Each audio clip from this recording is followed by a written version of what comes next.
Amit, thank you so much for joining us. I'm really excited to hear your story. You speak about office politics and leadership and resilience. So that is quite different to what I normally do. And I know that everything is always linked to everything else. Nothing is unique and stands on its own.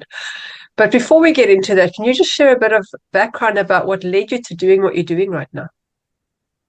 Hmm.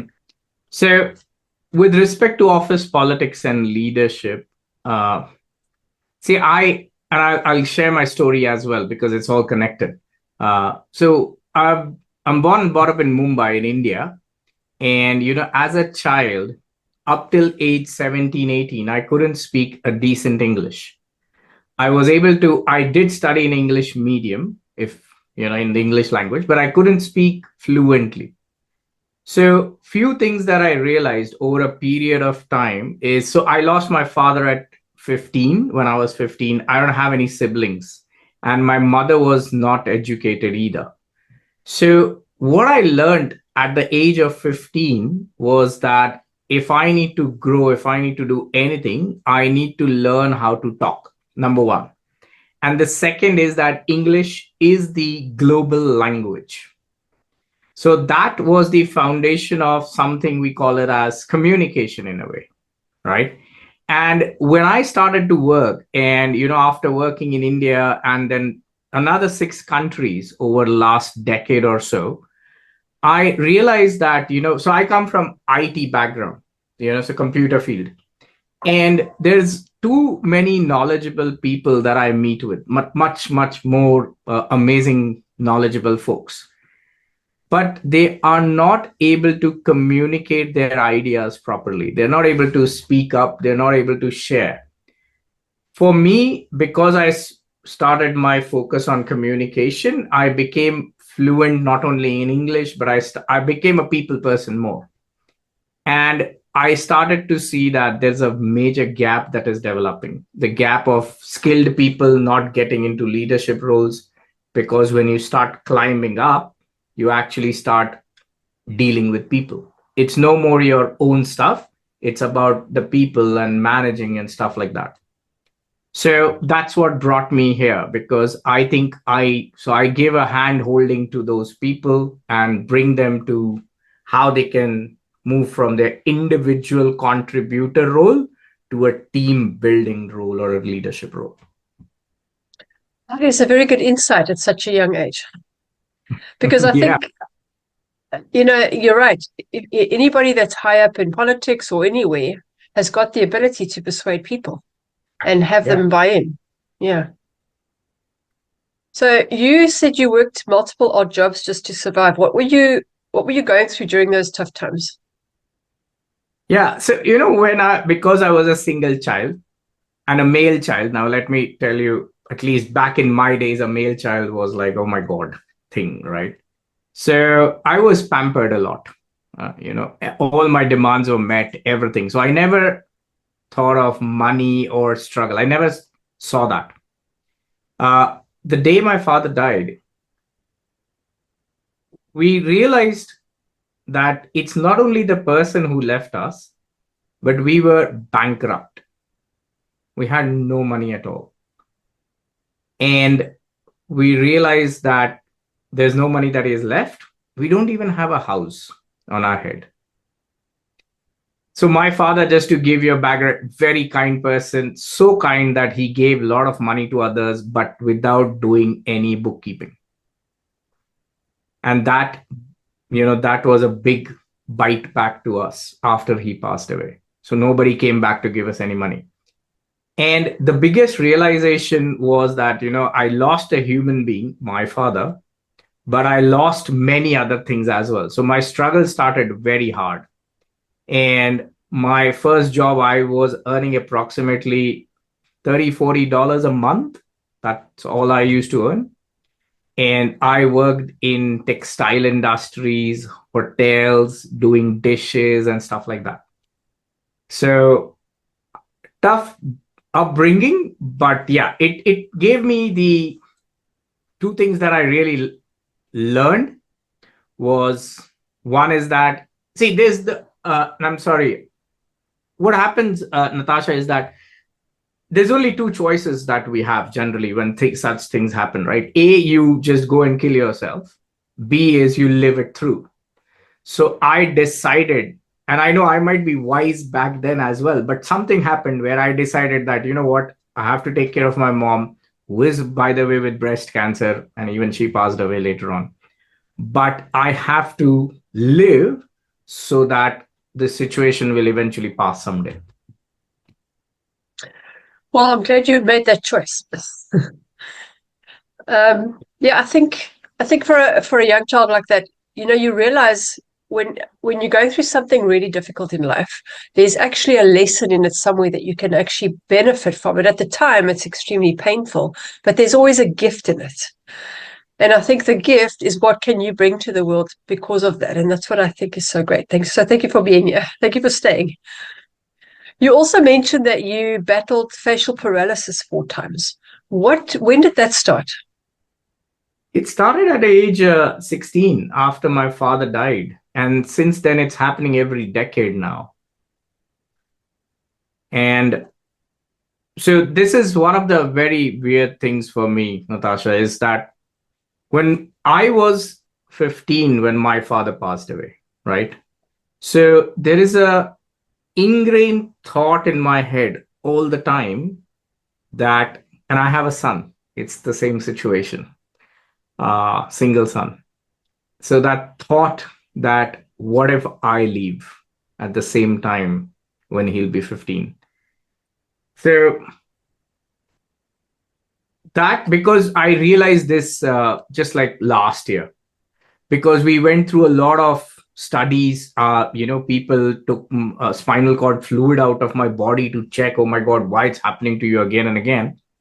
But when we dived, when I say when we, as in me and my few cousins who are actually doctors, when we dived into the other side, we realized that the loss of my father made a massive dent somewhere in my brain, which puts my, I don't know, immune system low or something. I don't know what happens, but it just happens like every decade I have faced it.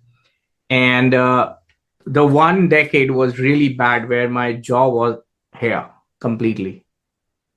So it took a lot of electric currents and all those things to get it back to where it is. It's still not 100% clear, I mean, functional, but yeah, it's been a very roller coaster ride in that sense, because that's one thing is bothering me every decade.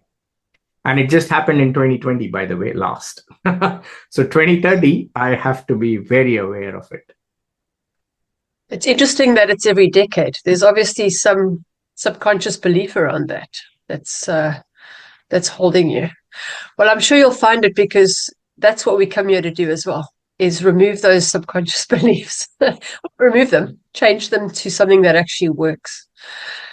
Would that be related to your ability to communicate, do you think? I think so as well, because it has definitely changed a lot of things in me. Like imagine me being like this and dealing and showcasing my face to people. I can't smile still properly.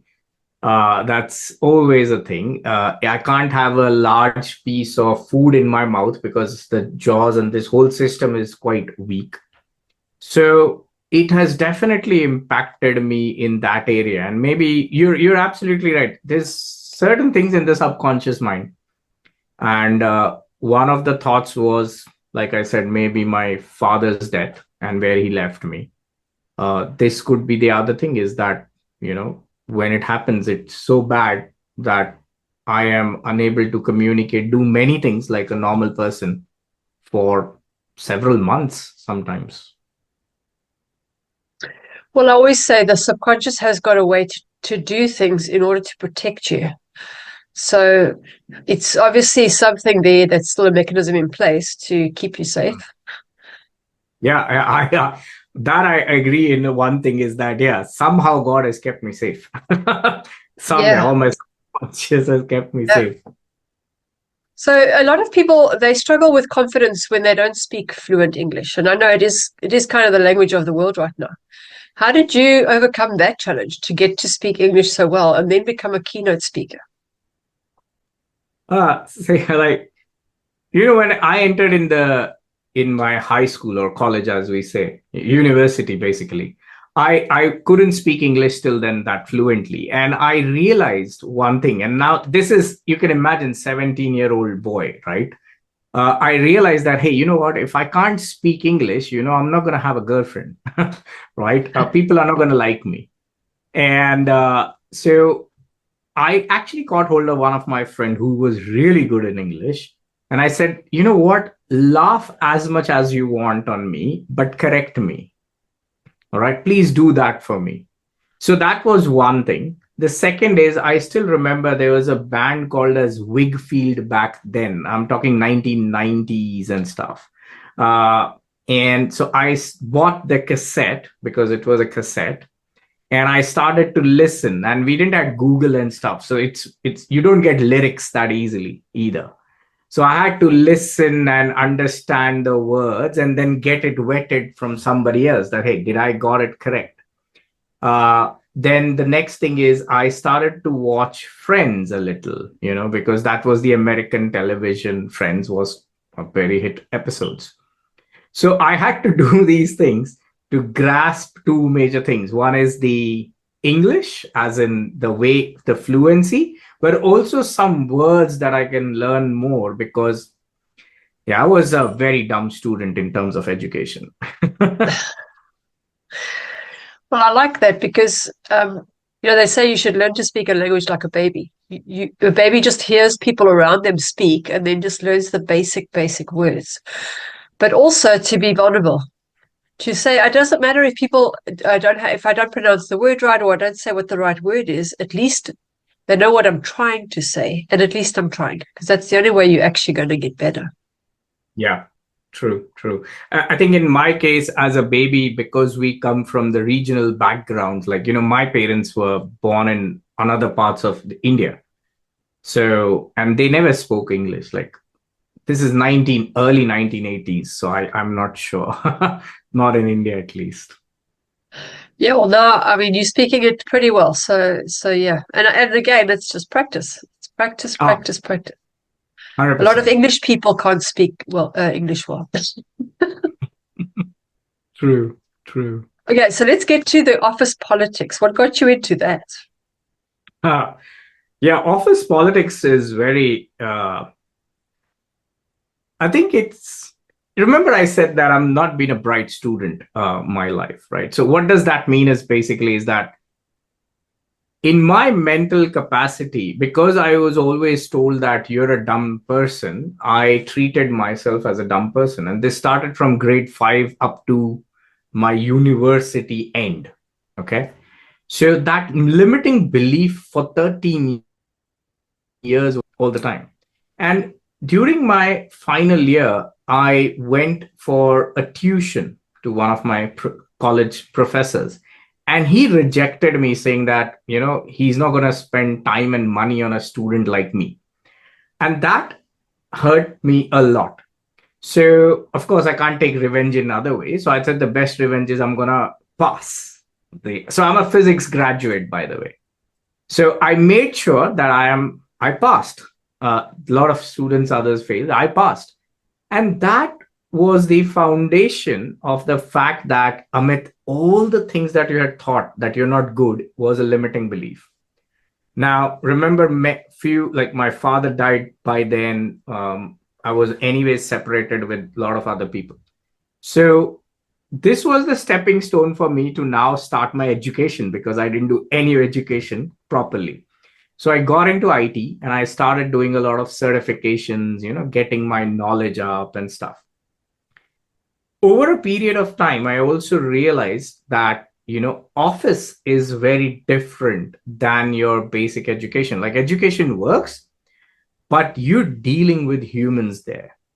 And humans are massively complex. Like, I just do not know what the person is saying, doing, thinking, or what's happening.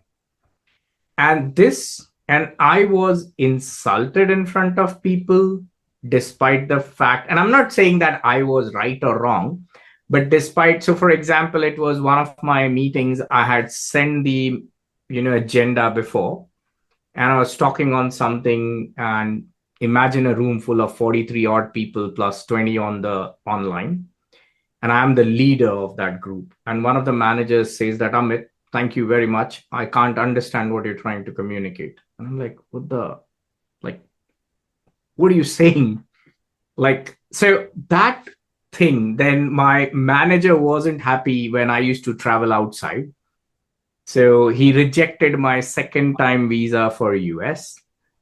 So these things actually started to put me in the thought that, there is politics.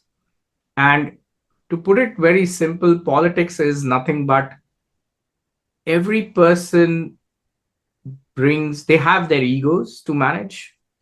They have their agenda to take care of. They have their own life to take care of.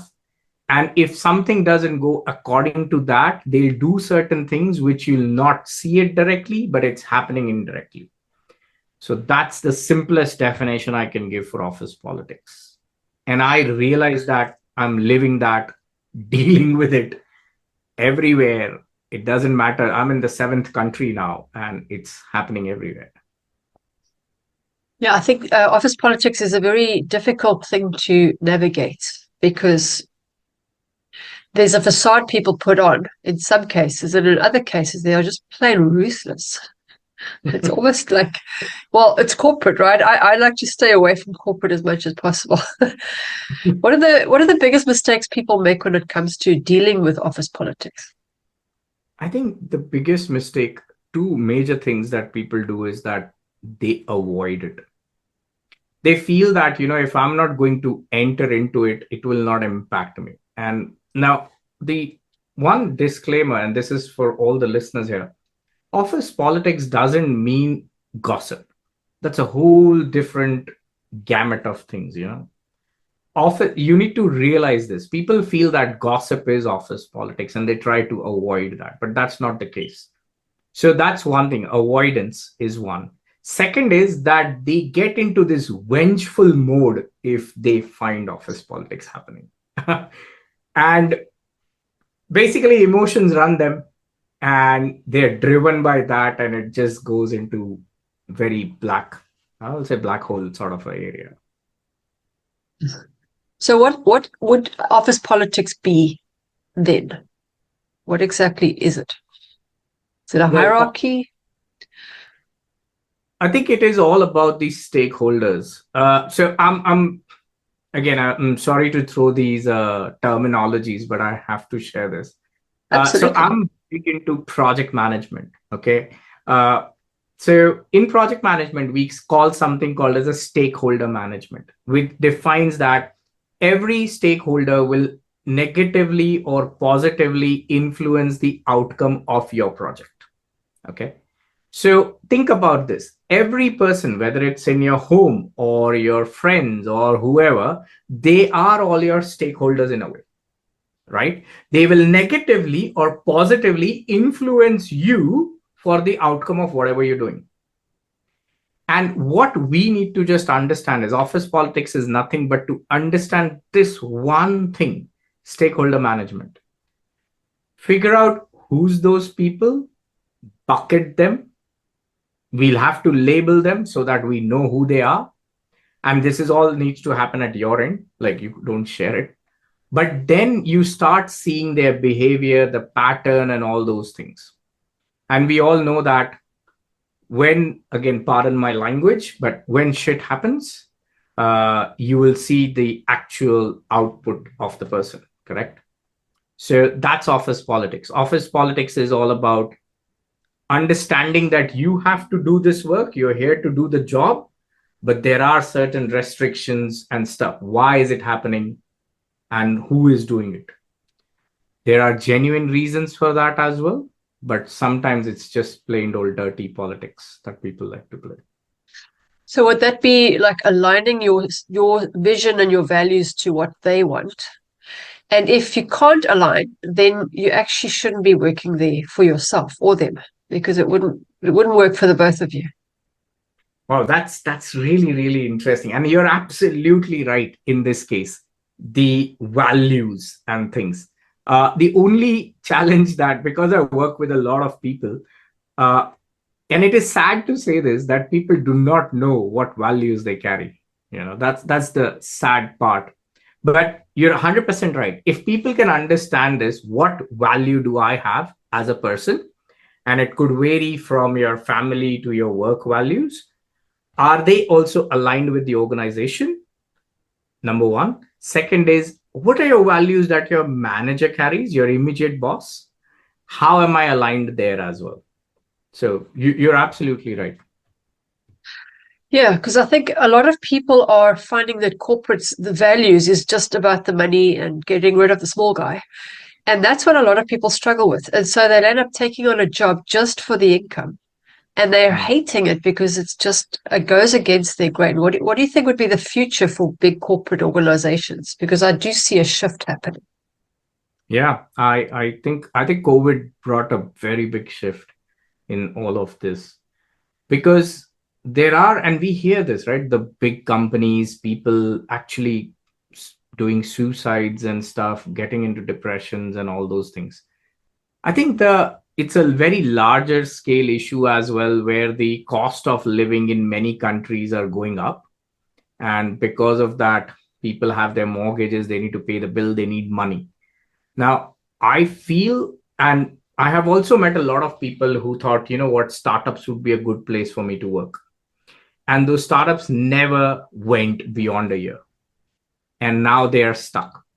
So I think balance, I tell this to everyone, at least who I meet, is that, you have a time that is going down, right? You're going to die. Like, people ask me, Amit, how do you manage your time? And I say this one statement, that you're going to die. People hate it, but that's the fact. And the reason I'm saying this is because it gives you a perspective of what I want, right? Yeah, of course, I want to have all the nice things, but I want to get free of mortgage as well, right? So if we understand that properly, we can definitely start looking into jobs that can support them. That can give. I don't believe in work-life balance. I'm so sorry, because I don't think there is anything like that up to a certain point. But what they can do is they can figure out what they want. And if I can get that in next 3 years, I will go and do it. But at the same time, I would really ask people to be financially knowledgeable about their life. That's all. Which people aren't. See, because I've seen a lot of people, and when I say that, I have done like close to 400-500 calls with these IT folks or people who deal with office politics. And I see that, despite whatever they're earning, they do not know what their financial situation is. And they're always in that rat race all the time. So it all boils down to them, basically, that, hey, what do you want? How quickly you can get free? What are your financial obligations? Because once the finance is out, then you're the king or you're the queen. You're like, all right, to hell with this job. I don't want it. I'm going to go and work in a library. That's a peaceful place for me. I think you're right. And I think part of the problem is that people are taught to learn about their subject that they're going to be, whatever their career field is, but they're not taught about the financial side of it. So even an entrepreneur, they might be very good at maybe doing Reiki or something like that, but they didn't learn how to run a business. So they say, why am I not making money? Well, you're not making money because you learned how to do Reiki. You didn't learn how to make money as a business owner. True. Absolutely. And also, I think there's a lot of shame around money. There's so much secrecy. And again, if you're pointing fingers at big corporates saying they've got all the money, then what is it saying about yourself? Yeah. And let's be very honest, right? Like when people say this, I just tell them that if I place you today as the CEO of one of those big corporates, what are you going to do? Like, let's be very honest. Because I'll tell you, recently, there was a lot of layoffs in Australia. Okay, last year, I was one of the person, because I was a contractor, I was impacted. And I was discussing with the employees and they're like, oh my God, 3,000 people got laid off. And I said, think about it, right? Think about it. You're an employee, right? You're a cost to company. That is why it's called a CTC, correct? Now, what does the what does the company value or company has to do? Company has to pay their shareholders first, right? Of course, they'll take care of the customer, but they will always pay back those people who are investing money in the company. You're the one taking it out, right? Yeah. So if you think, like, if I am the CEO tomorrow of one of the big fours, I will have to think. And I'm not saying that they aren't cheeky people at the top. They are definitely. But it's us who needs to start thinking in a little different manner. Is that, is there something I can do with my skills so that I can match up there and I can go and probably sit there at the top? I think that's the eternal debate, because the employee wants to be paid more, and the management wants to pay less, because the one says, so it's the chicken and the egg. Who actually deserves better? And I actually think that it should be that the employee should work harder, not if they see that there's no room for growth, obviously. Yeah. I think that's the key. You're absolutely right. That's the key. Yeah. So what would be the best way to thrive in a corporate environment without losing yourself in the politics? Sorry, come back again. I lost the thought. What would be the best way to thrive in a corporate environment without losing yourself in the politics? Best way to thrive. I think, again, there's a fantastic book that I'm listening these days by Mel Robbins called as Let Them. And I know this, it's written down in thousands of years in the scriptures as well, is that I cannot control others, right? We all know this, right? So the only way is to change myself. Now, what I tell people is that communication is not, when anyone says that, Amit, I'm learning communication, my question to them that is that, are you trying to get better yourself? Because communication means that, how do I talk to Natasha the way Natasha wants to hear things from me? Now that's communication. How do I talk to a 2-year-old so that the 2-year-old understands me? It doesn't matter how fluent my English is, they don't care. Correct? So communication is not for you, it's for others to understand you, right? And that's exactly what they can do, because office politics is not going to go away. So first and foremost, they need to really understand, do I communicate based on the others, or I'm just dumping my words onto them? Because a lot of people do it. The second is, they also need to realize is that, how does their body language and voice tone patterns are actually work? So many times their body shows something, the voice shows something, the tone is not in sync, whether it is happiness or sadness or concerned or what, right? And I give a very classic example of the airplane where the pilot will always talk in the lower tone voice. Hello, this is Amit. We're going to. So that shows that I am a person with authority and you just listen to me. Whereas the air hostess is always on a high pitched tone. That's a welcoming tone, right? So it varies, and you need to vary that as well when you're talking something, right? And this is why people do not get respect from their team, because they either be too friendly or they do not know how to show their authority. So these things matter. These things really matter, because when that issue happens, when you're in the conflict, it's the way you behave, the way you project your voice, everything will matter. And the last and one of the most important thing is the choice of words. English is really, really very funny language in that sense. It has got so many words, so many for the same one word, that it really matters what words do you choose.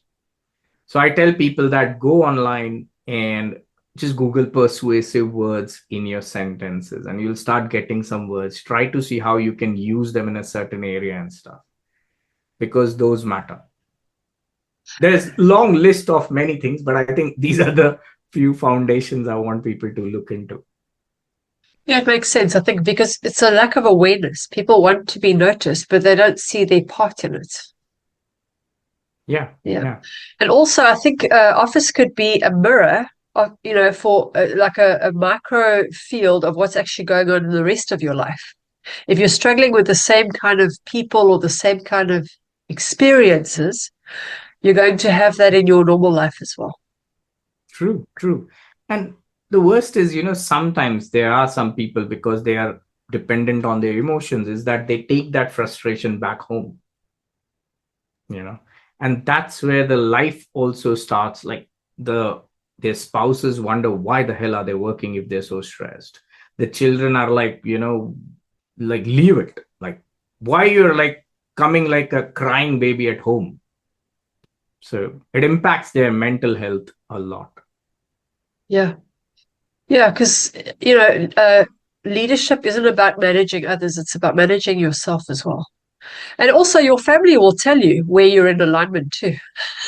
True, true. I Time to agree. start listening and not, yeah. And I think corporate, maybe it's because they're always having to be subservient. That by the time you get home, you kind of feel like I now need to dominate here because I don't have any say at work. It's like getting that balance. Yeah, yeah. True, true. So you founded a corporate communication. What's it? A confident corporate communication framework. Can you break that down for us? Sure. Will that be all right if I can also share it, like on the Of screen, so I course. can? Oh, Yeah, all right. absolutely. Yeah, I hope you can see it, right? The screen. Yes. All right, Yep. fantastic. So I call it as, the confident corporate communicator is here. With the first is the calm, clear, and collaborative framework, right? So what happens is that the calm is nothing but that you take care of yourself. You take care of yourself. You take care of your inner resilience. Here, the key aspect is that you focus on your body, voice, and your choice of words. So anything that you would display or say is the key here, right? So once you take care of that, we also help people with a bit of time management and a bit of mindset change, because here the key is to first realize that it's not about others, it's about me, right? I need to switch and make that change, but I need to do it in such a way so that others respect me now. Others get it, what I'm trying to say. Others know that I'm talking in authority. Others know that I'm cool. I'm welcoming as well. I'm not just a big idiot in the office, sort of. Once you've taken care of that, we then then we move to the clear part. Now, the clear is where we help people with taking care of their day-to-day work. So for example, how do you manage meetings? How do you handle conflicts? How do you do presentations and things like that? So you're clear and you're impactful in your everyday communication. This is where you'll go and talk to the team. How are you taking care of the team? How are you taking care of that pregnant lady at your work? How are you taking care of the person whose probably parent is unwell? And how are you taking care of the person who wants to go home because his girlfriend is upset today, and things like that, right? But it's all about that. So your communication needs to be effective and be very, very clear in that. And then once you're good with your self, you're good with your day-to-day life, now it's time for you to impact the leadership area. This is where you start coming out of your team and you start getting into your manager and understand how your manager is doing. This is where you step up and take more responsibilities in the organization, so that now you can showcase your skills and more. So things like, how do you negotiate better? How do you take care of the company level data documentation and be part of that, or you take up some initiative and things like that. When we take care of all these areas, I call that person as a confident corporate communicator, because that person is now confident. Of course, he's part of the corporate world because I deal with corporates only, and they're very good in communication. And when I say communicator here, it means that they're part of the leadership group as well.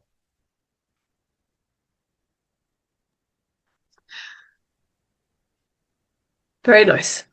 Have you had experience of a person undergoing that and it's changed their life, and in what way what impact has it had on their life? Yeah, I can share one story. So one of my clients who came in last year, somewhere in, I think it was February, and he's been working in one organization for 16 years. He started as the fifth employee there, right? Now, fifth employee means that he's part of the influential group and so on, right? But what happened is, because it wasn't a corporate yet, right? It was a few group of people who started it. Now it's a very big organization. It has around close to 2,000 odd employees. And he came to me saying that, Amit, I've done my Six Sigma certification. I've done my project management certification. I'm this, that. But I'm not happy. I'm not getting the raise. For last almost 4 years, he's on the same designation, and he's working more than 13 to 14 hours a day. He's got two daughters. Everyone's quite upset. What happened is we started working. So I asked him, what do you want? And he said, I want to change. So I said, all right, we'll do this. We'll start with the basic stakeholder management and we'll keep tweaking things with you. I'm very happy to say that after 3 months, he left the job. He got a job as a CTO, Chief Technical Officer, in another company, with almost doubling his salary and a fantastic video from his wife thanking me for all the things we have made changes to. Because that was a stepping stone for him. And now I'm very happy that he's a very big fan of cycling. So he manages to go on weekends for close to 100 odd kilometers. He also manages to go for weekday cycling for at least 10, 15 kilometers. I met the daughters as well. They're very happy because now the dad is there to take care of him. So, Oh, that's a great story. I think, how would a person know when it's time to leave their work, or if they just need to persevere? Interesting. I think the best time to leave is, I would say, when I would generally leave. If my values are not respected, and if people are really using the language, and I'm saying this because there are companies who actually abuse you, even to this date, which surprises me. But when you get into that stance where people are not respecting you, especially your manager, one level up, and they are abusing you, and your values are just not going to align with him or her, I would step down. People also raise it with the HR for all this. And yes, I know that it is good, but many a times it is already a lost battle when you reach there. Because of the office politics, there's a lot of dynamics that happens at the back end, right? So it's very challenging if you do not know that. So I think if you see that your values are compromised, you are slogging a lot, and without getting any appreciation as well. And I totally believe that we all have to slog whatever job we do. It's not going to come out. But if it's just happening and you're not getting appreciated even by your manager on a phone call or on a chat, that means that, it's just taken for granted now. Yeah. And the other that I face is health issues. Like one of my female clients went into depression. I had to ask her to leave because it's not a good sign if you're getting in depression and on medication because of all this. It's not worth. Yeah, I think people have a hard time asking their staff to go, but actually it's best for everybody in the long run. At the time it might feel bad, but it's not actually. Yeah. And I think it's just a matter of, this is why office politics works, right? Because works as in, this is why I want people to realize and start seeing with their really eyes open and ears. is that what is happening. And I'm not saying that, again, it's not gossip. It's trying to understand the language people speak. It's trying to understand what is happening. It's trying to understand where the favoritism is happening and stuff, and noting it down somewhere so that, again, you don't have to share it with anyone, but it's for you, so that you can take care of these things eventually and, be ready for it. Yeah. I've heard, because I don't work in corporate, but I heard that the best way to get a raise is to find another company and go work for them. But what if is it actually possible to work your way up and to get an increase? And does that boil back down to communication again and showing them what value you add? I think so. You're absolutely right. The best way for many people is that, it's a standard, at least in India, was like, if you leave the job, you'll get 30% hike somewhere else. So that's the quickest way people do it. But you got to stabilize someplace, right? The other best way is that imagine that you are here right now, and this is your one level up, right? And this is your two levels up. So I tell my clients is that I want you to start showcasing yourself here, or here. What does that mean? It means that this person two levels up doesn't just laugh aloud in office or chit chat aloud with your loud noise. So everything, right? Behavior counts, your way of your work, everything counts then, right?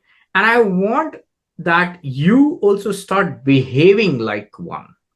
All right. So that's step one. So that means now when a chat comes and it is very upsetting chat, you just don't respond immediately. You wait, because you're a leader now, right?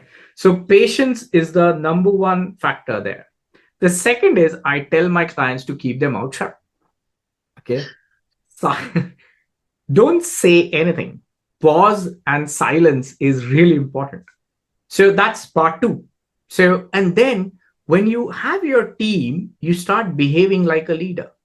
Now, this might sound weird to many people, I know, but reality says that I can't go with my team for tea breaks every now and then. They will stop taking me, they'll take me granted, right? I tell this to my clients that you want to get leader, you want to be into leadership, start having lunches alone. Because at the top, it is a lonely battle to play. It's a fact, unfortunately. Or start getting into lunches with other people so that they start knowing you.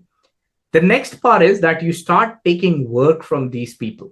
So see what your manager is. Can he or she offload something?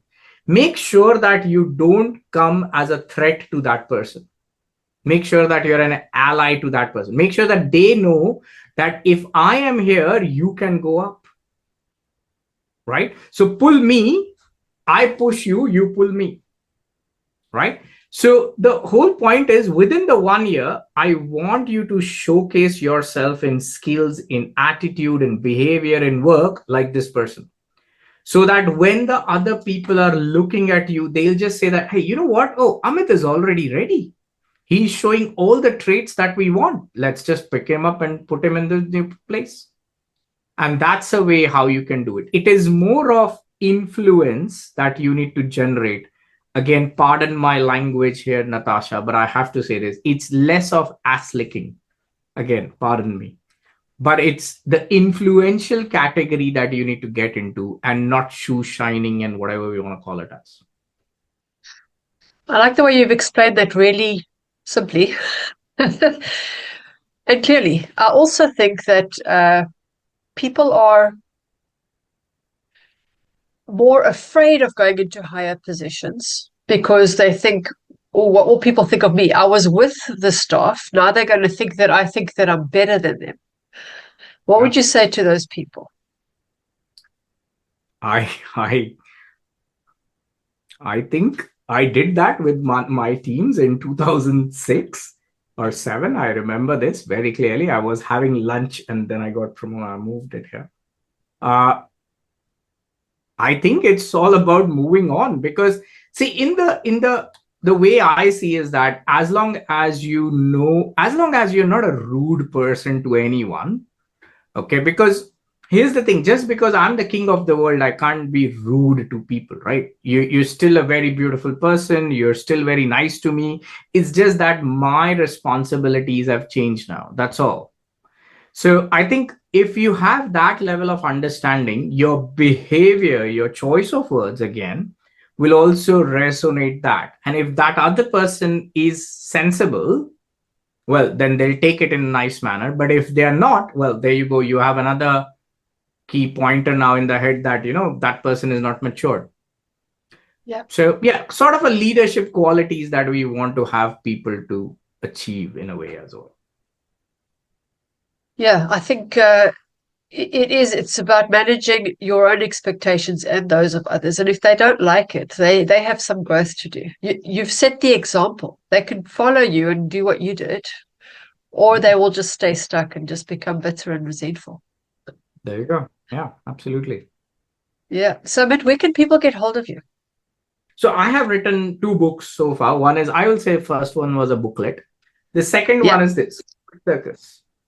All right. Now, this talks about all the things that I just mentioned now. So as a thank you from my end to your viewers, I would love to give this ebook to you. And what I'll do is I have created a small, the wheel of life that tells us about where we are in our life, right? On several areas. So I've given that. And once they finish that assessment, so they'll get 2 things. One is that they'll understand where I am in terms of my life in all the areas. And with that, I'm just added the free book. So it makes it more comfortable for them now to, oh, all right, these are the areas of this, and there I have a free thing. So that's one. And the other thing is they can simply just Google my name, that is Amit Khanna, and add speaker at the end. The reason is my name, the first name, is the most common name in India, right? Overly common. And even my first name and last name combination is too common as well.